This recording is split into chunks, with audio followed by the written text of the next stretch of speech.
आओ बच्चों शुरू करते हैं फिल इन द ब्लैंक्स। और दोस्तों मैंने इसमें ऐसे ऐसे वर्ड्स लाए हैं कि आपको एकदम मतलब बहुत ही आसान लगेगा समझने में भी और आपको याद भी हो जाएगा। तो आइए शुरू करते हैं। Your hands are very dash, तुम्हारे हाथ जो है ना वो बड़े ही हैं, बहुत ही हैं। क्या है? तो हमें हिंदी पता होनी चाहिए बेचारों की। अब देखो फ्लटर का हिंदी होता है ना फड़फड़ाना, तो तुम्हारे हाथ बहुत ही फड़फड़ाना है, यहाँ पे तो बैठेगा ही नहीं है।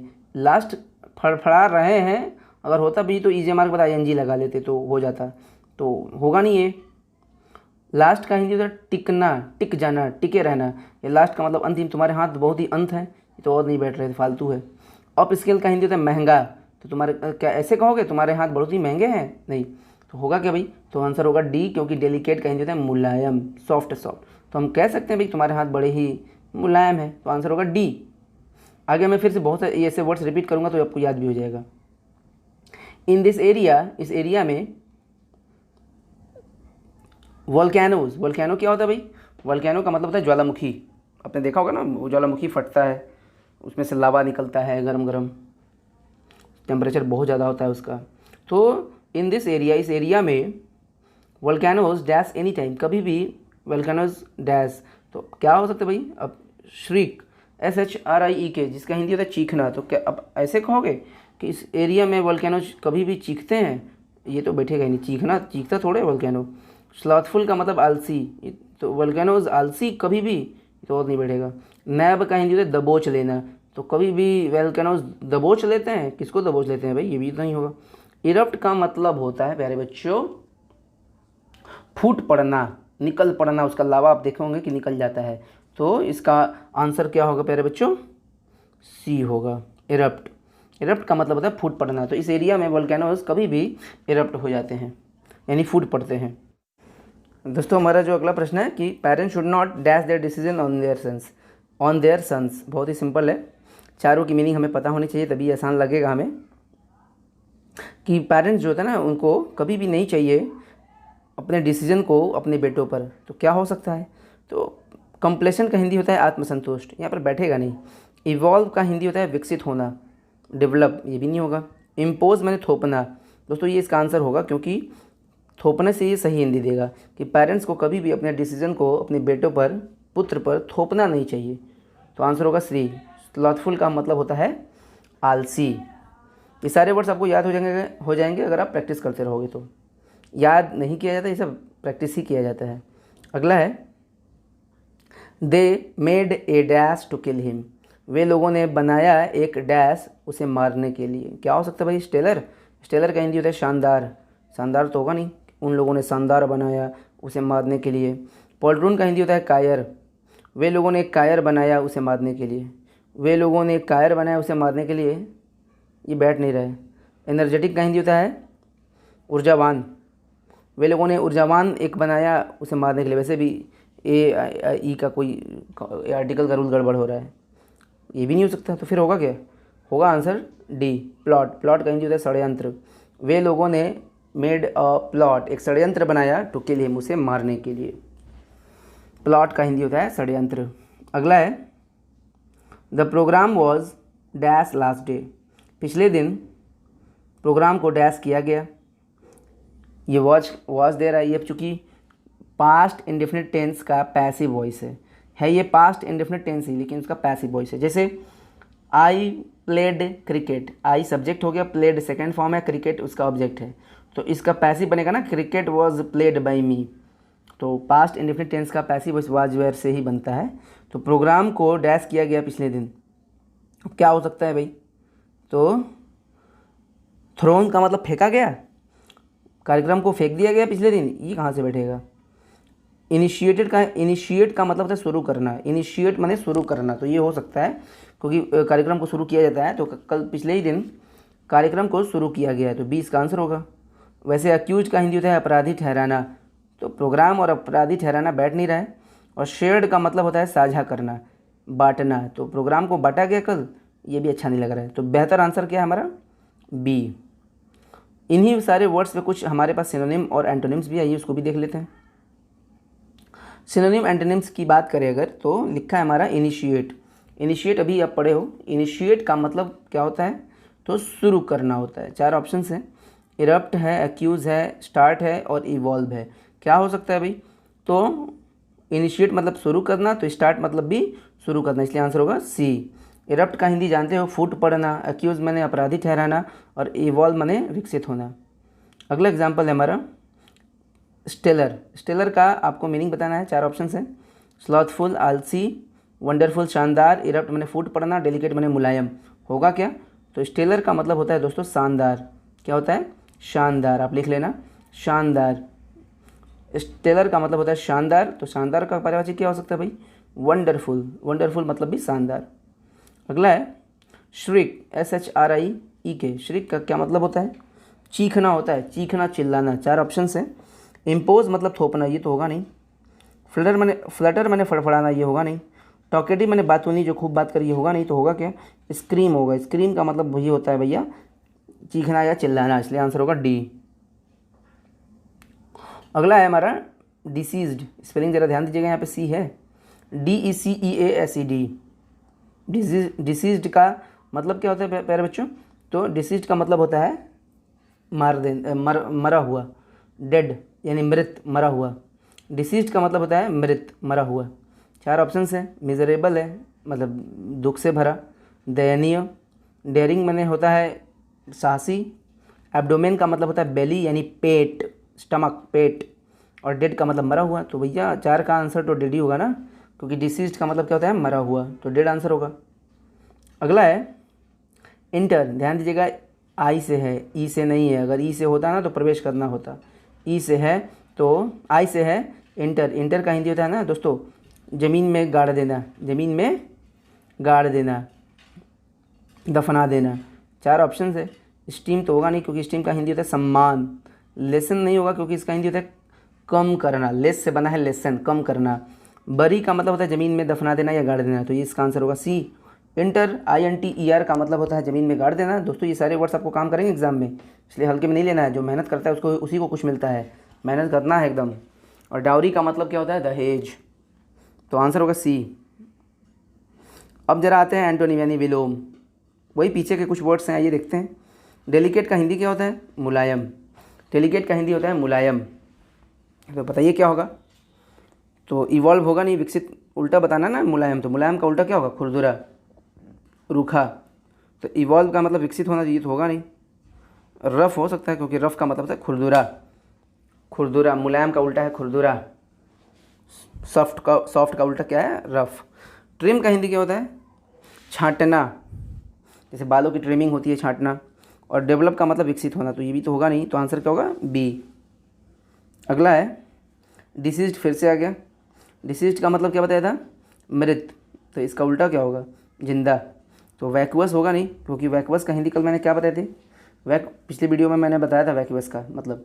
वैक्यूअस का मतलब होता है विचारहीन, मतलब बिना सोचे समझे।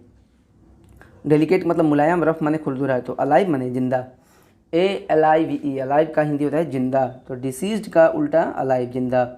अगला है इनिशिएट, सब पढ़े हो आप। इनिशिएट का मतलब क्या बताया था? शुरू करना, तो शुरू करने का उल्टा क्या होगा? ख़त्म करना ना, तो बिगिन होगा नहीं, क्योंकि बिगिन माने भी शुरू करना। स्टार्ट मतलब भी शुरू करना। फ्लटर का हिंदी होता है फड़फड़ाना, तो होगा एंड, क्योंकि एंड का हिंदी क्या होता है? समाप्त करना। प्रैक्टिस करा रहा हूँ ताकि चीज़ें याद हो जाएं, मेन प्रैक्टिस ही होता है। स्लॉथफुल का हिंदी क्या होता है भाई? आलसी। क्या होता है? आलसी होता है। तो 4 ऑप्शन हैं। आइडल है, लेजी है, लेबोरियस है, और आइडल है, तो होगा क्या भाई? तो स्लॉथफुल का हिंदी होता है आलसी, तो दोस्तों ये होगा नहीं, क्योंकि आइडल का हिंदी होता है निकम्मा, नकारा, IDLE। आइडल का हिंदी होता है निकम्मा या नकारा, ये तो पर्यायवाची हो गया। लेजी का मतलब आलसी, निकम्मा। और IDOL, आइडल का हिंदी होता है मूर्ति, तो मूर्ति का तो यहाँ पे कुछ बैठ नहीं रहा है, तो आंसर क्या होगा? सी, लेबोरियस, मेहनती। आलसी का उल्टा मेहनती, जो मेहनत करता हो, काम करता हो। अगला प्रश्न है अप स्केल। अब अप स्केल का मतलब क्या होता है भाई? तो ऊपर बताया था, लेकिन अगर आप भूल गए तो आप जान लो, महंगा, महंगा। अप स्केल का हिंदी होता है महंगा। अब 4 ऑप्शन से क्या हो सकता है भाई? बेस्ट, सबसे अच्छा नहीं होगा। डियर मतलब भी महंगा होता है, जान लेना। डियर का मतलब होता है प्यारा भी और महंगा भी। चीप का हिंदी क्या होता है भाई? चीप का हिंदी होता है सस्ता। चीप का हिंदी क्या होता है? सस्ता। तो महंगा का उल्टा सस्ता होगा, आंसर होगा सी। वैसे मीन का हिंदी क्या होता है? मीन का हिंदी होता है घटिया, खराब, नीच। तो आंसर होगा सी। दोस्तों अब आते हैं थोड़ा आगे, अनेक शब्दों के एक शब्द, वन वर्ड सब्स्टिट्यूशन है। आइए देखते हैं, बहुत इंपॉर्टेंट है। One who is habitual drunkard, जल्दी से देख लेते हैं। एक ऐसा इंसान जो हैबिचुअल ड्रंकर्ड है, यानी रोज़ पीता हो। कुछ लोग होते हैं ना अवसर पे पीते हैं, लेकिन कुछ लोग होते हैं जो रोज़ पीते हैं। तो ऐसे लोगों को कहते हैं SOT शॉर्ट, या TOPPER टॉपर। दोनों में से कोई भी एक सही है और एग्ज़ाम में आता भी। अगर आप सेट लगाते हो तो आपको दिखेगा भी। अगला है the animals of a certain region, किसी भी निश्चित क्षेत्र के जानवरों के बारे में पूछ रहा है। सर्टेन का मतलब निश्चित, रीजन मैंने क्षेत्र, तो किसी भी क्षेत्र के, निश्चित क्षेत्र के जानवर। जैसे होता है ना कि ऑस्ट्रेलिया में ऐसे जानवर पाए जाते हैं, जापान में ऐसे जानवर पाए जाते हैं, या हमारे देश में ही इस राज्य में ऐसे जानवर पाए जाते हैं। तो ऐसे जानवरों को, किसी निश्चित क्षेत्र में पाए जाने वाले जानवरों को कहते हैं फौना, FAUNA। लेकिन वही अगर रहता the plants of a certain region, यानी किसी भी निश्चित क्षेत्र के वनस्पति, फूल, पौधे, पेड़ आदि। तो अगर जैसे होता है ना कि ये पौधा यहाँ पाया जाता है, सेब की खेती, सेब का पेड़ यहाँ उगता है, तो ऐसे किसी निश्चित क्षेत्र के वनस्पतियों को कहते हैं फ्लोरा। तो थोड़ा सा याद रखिएगा, ट्रिक बता दूँ, यहाँ पे फ्लावर भी कभी कभी आता है या प्लांट्स आता है। तो फ्लावर पूछे तो फ्लोरा और बाकी जानवर पूछे तो फौना। और दोनों ऑप्शन में रहेगा ज़रूर, क्योंकि कई बार देखा गया है, SSC मेंस में भी देखा गया है, जब भी ये क्वेश्चन आता है तो दोनों ऑप्शन जरूर रहता है। तो फ्लावर रहेगा तो फ्लोरा, या प्लांट भी रहेगा तो प्लांट माने फ्लावर तो फ्लोरा, बाकी जानवर रहेगा तो फौना। कंफ्यूज करता है थोड़ा सा, याद रखिएगा। ए प्लेस, एक ऐसी जगह, फ्रीक्वेंटेड, फ्रीक्वेंट का मतलब ED लगा है, फ्रीक्वेंट का मतलब होता है ना आना जाना। For reasons of pleasure and enjoy, pleasure का हिंदी आनंद, एन्जॉय मतलब भी आनंद या मस्ती। तो आनंद या मस्ती के लिए, के कारण से, आनंद और मस्ती के कारण से आना जाने वाला जगह, यानी उस जगह पे आप अक्सर आते जाते हो। तो ऐसे जगह को कहते क्या है? तो दोस्तों अगर आप कहीं जाते हो घूमने फिरने और मस्ती करने जाते हो, वो जगह ही मस्ती करने के लिए, तो ऐसे जगह को दोस्तों कहते हैं रिजॉर्ट, RESORT। आपने ये वर्ड सुना भी होगा कई सारे सॉन्ग में। अगला है ए नर्सरी, यानी एक ऐसा जगह वेयर, जहाँ चिल्ड्रन ऑफ वर्किंग पेरेंट्स, यानी काम करने वाले माता पिता के बच्चे, यानी जिनके पेरेंट्स ऑफिस में काम करते हो या कहीं काम करने जाते हो। तो एक ऐसी जगह जहाँ पे बच्चे, कैसे बच्चे, तो वर्किंग पेरेंट्स के बच्चे आर केयर्ड, मतलब ऐसी जगह जहाँ पे वर्किंग पेरेंट्स के बच्चों का ख्याल रखा जाता है, while their parents are at work, जबकि उनके माता पिता काम पर गए होते हैं। तो ऐसी जगह को कहते हैं दोस्तों क्रेश। क्रेश CRECHE, इसे क्रेश पढ़ेंगे, CRECHE, क्रेश, याद रखिएगा। A place where animals are slaughtered for market, अब ये क्या है भाई? एक ऐसी जगह जहाँ पे जानवरों को स्लॉटर किया जाता है फॉर मार्केट, यानी बेचने के लिए। स्लॉटर का हिंदी होता है मारना, वध करना, काटना। तो अब ऐसी जगह को क्या कहते हैं? तो हिंदी में तो कसाई खाना कहते हैं, और अंग्रेज़ी में तो एबेटॉयर कहते हैं, ABATTOIR, या स्लॉटरी कहते हैं, SLAUGHTERY। तो याद रखिएगा, बहुत इंपॉर्टेंट है। ए person who believes in God, यानी एक ऐसा इंसान जो भगवान में विश्वास करे, उसे क्या कहते हैं भाई? थेइस्ट कहते हैं, थेइस्ट। थेइस्ट का मतलब होता है जो भगवान में विश्वास करे। और ए person who does not believe in God, तो बहुत ही सिंपल है, लेकिन हल्के में नहीं लेना है कुछ भी, उसे एथेइस्ट कहते हैं। A person who does not believe in God, उसे एथेइस्ट कहते हैं। अगला है the place where birds are kept, और थोड़ा सा ये भी देख लेते हैं एक ही साथ। A place where bees are kept, दोनों फेमस है, दोनों एग्जाम में आता है, इसलिए थोड़ा सा दोनों देख लेते हैं। एक ऐसी जगह जहाँ पे पक्षियों को रखा जाता है उसे अवियरी कहते हैं, और ऐसी जगह जहाँ पे मधुमक्खियों को रखा जाता है उसे अपियरी कहते हैं। तो थोड़ा सा कंफ्यूज करता है, अवियरी अपियरी में कन्फ्यूजन होता है, तो थोड़ा सा ध्यान दीजिएगा आप लोग, ठीक है। जहाँ पे पक्षियों को रखा जाता है उसे अवियरी कहते हैं, और जहाँ पे मधुमक्खियों को रखा जाता है ऐसी जगह को अपियरी कहते हैं। ओके, अगला है a place where orphans are housed. Orphans का मतलब अनाथ, जिसके माँ बाप ना हो। तो एक ऐसी जगह जहाँ पे अनाथों को रखा जाता है उसे क्या कहते हैं भाई? अनाथालय कहते हैं, ऑर्फनेज। स्पेलिंग जरूर याद रखिएगा इसका, ऑर्फनेज, ORPHANAGE। और अगला है कि money paid to shareholders by a company, मतलब एक ऐसा पैसा, ऐसा धन जो पे किया जाता है शेयर होल्डर्स को कंपनी के द्वारा। मतलब किसी कंपनी में अगर कई लोग शेयरिंग किए हैं, कई लोग पैसा लगाए हैं, तो उसका जो लाभ होता है जैसे होता है ना, कोई कंपनी में बहुत सारे लोगों ने शेयर लगाया, पैसा लगाया, और जब लाभ होता है तो शेयर बंटता है सब में, जो जो पैसा लगाए रहते हैं उनको भाई लाभ बांटा जाता है, तो उसी को कहते हैं हिंदी में लाभांश। लाभांश, और अंग्रेजी में कहते हैं डिविडेंड, DIVIDEND, यानी कंपनी द्वारा शेयर होल्डर्स को दिया जाने वाला धन, लाभांश यानी लाभ का एक अंश, डिविडेंड। आइए प्यारे बच्चों, अब शुरू करते हैं थोड़ा सा इडियम्स एंड फ्रेजेस यानी मुहावरे।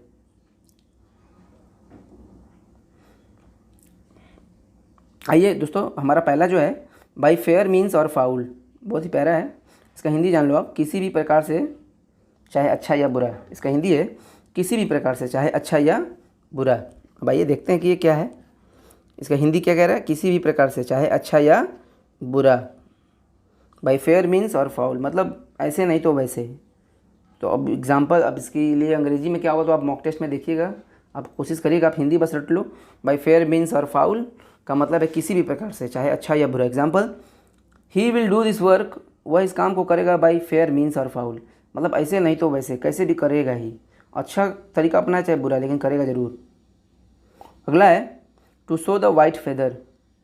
वैसे तो हिंदी निकलेगी कि सफ़ेद पंख को शो करना, दिखाना, लेकिन इसका हिंदी है कायरता दिखाना। कायरता दिखाना। ऑप्शन में देखिएगा जब आप मॉक टेस्ट दीजिएगा तो प्रैक्टिस बहुत ज़रूरी है। हिंदी याद रहेगा तो हो जाएगा, क्योंकि 4 ऑप्शन में 3 एकदम फालतू लगेगा, एकदम सही, एक एकदम सटीक आंसर मिल जाएगा।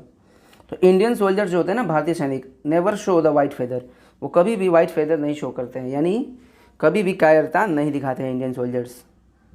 अगला है to hit the nail on the head, सर पर नेल मारना है। नेल का हिंदी होता है कील, जो दीवार पे कील लगाते हैं ना, उसी को। To hit the nail on the head का मीनिंग क्या है, एकदम से सटीक बात कहना, न कि इधर उधर का बात कहना, माने एकदम मेन पॉइंट पे बात करना। To hit the nail on the head इसका मतलब है, इसका मतलब क्या है, एकदम सटीक बात करना, एकदम मेन पॉइंट पे बात करना। 4 आइए देखते हैं example. My father is very intelligent, मेरे ग्रैंड फादर है, तो मेरे जो ग्रैंड फादर हैं, दादाजी, वो बहुत इंटेलिजेंट हैं। ही always hits the nail on the head मतलब वो हमेशा एकदम सटीक बात करते हैं, इधर उधर की बात नहीं करते, एकदम सटीक बात करते हैं। अगला है to push somebody to the wall, किसी को दीवार की तरफ ढकेल देना। अब इसका क्या मतलब भाई, पुश मतलब दबा देना, ढकेल देना, समबडी का मतलब होता है किसी को, तो यहाँ पे किसी का भी नाम आ सकता है, कुछ भी आ सकता है, वाक्य बनाओगे तो। To push somebody to the wall का हिंदी है किसी को हरा देना, मतलब किसी को धक्का दे देना, गिरा देना, हरा देना। एग्जाम्पल में आई एम वेरी पावरफुल, मैं बहुत ही पावरफुल हूँ।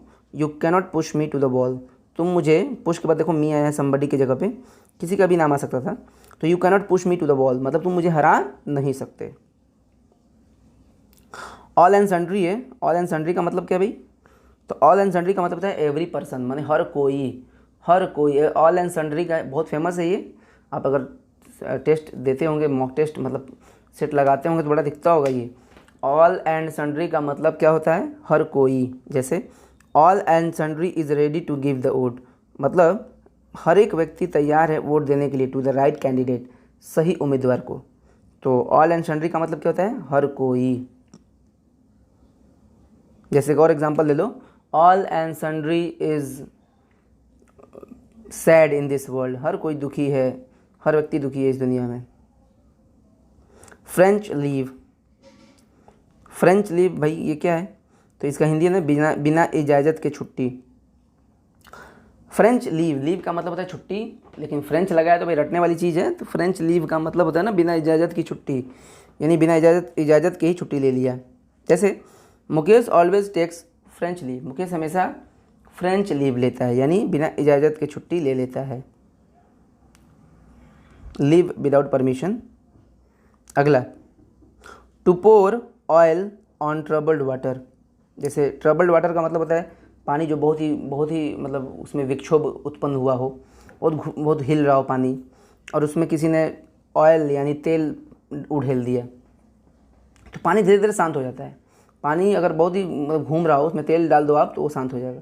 तो ये कहावत, हमारा जो इडियम है, मुहावरा है, इसका मतलब क्या है, कुछ ऐसा कह देना या कर देना जिससे बहस करने वाले लोग शांत हो जाए।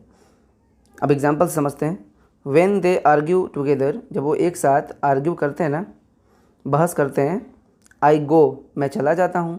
To pour oil on troubled waters, मतलब मैं ऐसा बात कुछ कह देता हूँ कि बहस करने वाले लोग क्या होते हैं, शांत हो जाते हैं। मतलब विक्षोभ वाले पानी में मैं तेल डाल देता हूँ, बोले तो एकदम मतलब शांत कर देता हूँ, कुछ ऐसा बोल देता हूँ, सब शांत हो जाते हैं। टू पुल समवंस लेग, ये तो एकदम सिंपल है। टू पुल माने खींचना, समवन माने किसी का, लेग माने पैर, किसी का पैर खींचना, यानी उसको बेवकूफ़ बनाना, मूर्ख बनाना, किसी को मूर्ख बनाना। To make someone foolish. You should not, यहाँ पे नॉट होना चाहिए भाई। You should not pull Ram's leg, तुम्हें राम का पैर नहीं खींचना चाहिए, यानी उसको मूर्ख बेवकूफ़ नहीं बनाना चाहिए तुम्हें। अगला एग्जाम्पल है to create bad blood. Bad blood मतलब, वैसे तो बैड ब्लड मतलब बुरा खून, लेकिन टू क्रिएट बैड ब्लड एक इडियम है जिसका हिंदी होता है ना, ईर्ष्या या बुरी भावना पैदा करना। ईर्ष्या या बुरी भावना पैदा करना। जैसे एग्जाम्पल, दिस बॉय, ये जो लड़का है ना, ऑलवेज क्रिएट्स बैड ब्लड, ये हमेशा ना बैड ब्लड यानी बुरी भावना या ईर्ष्या पैदा करता है बिटवीन दीज ब्रदर्स, इन भाइयों के बीच। दो इसलिए बोला हूँ क्योंकि बिटवीन दो के लिए होता है। दीज ब्रदर्स, इन भाइयों के बीच यह लड़का क्रिएट बैड ब्लड मतलब ईर्ष्या उत्पन्न करता है। अगला है, बहुत इंपॉर्टेंट है, to grease the palm. To grease the palm का मतलब क्या होता है भाई, घूस देना होता है। टू ब्राइब, BRIBE, ब्राइब का हिंदी होता है घूस देना, to bribe. We should not grease the palm, मतलब हमें घूस नहीं देना चाहिए। तो याद रखिएगा दोस्तों, प्रैक्टिस सब कुछ है, याद रखिएगा, सब नोट्स में लिख लीजिएगा।